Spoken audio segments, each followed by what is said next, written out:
সন্ত্রাসের দায়ে ব্যক্তি সংগঠনকে নিষিদ্ধের বিধান রেখে অধ্যাদেশের খসড়া অনুমোদন। গেজেটের পর আওয়ামী লীগের নিবন্ধন নিয়ে ইসি সিদ্ধান্ত।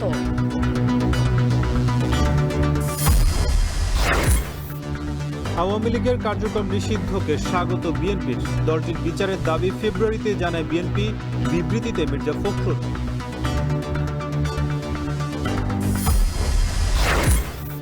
নব্বই দিনে নতুন সংবিধান তৈরির প্রস্তাবনা উচ্চাশা। মত আইন উপদেষ্টার, করতে না পারলে নতুন বাংলাদেশ হবে না বলছে এনসিপি। পুঁজিবাজারকে টেনে তুলতে প্রধান উপদেষ্টার 5 নির্দেশনা। অর্থ মন্ত্রণালয় ও বিএসইসির সঙ্গে বৈঠক। এলডিসি উত্তরণে দ্রুত পদক্ষেপ নেওয়ার তাগিদ। এবং তীব্র তাপপ্রবাহের কবলে দেশ। 40 ডিগ্রির ওপরে তাপমাত্রা, 6 জেলায় স্বস্তির বৃষ্টি। বজ্রপাতে 6 জনের মৃত্যু।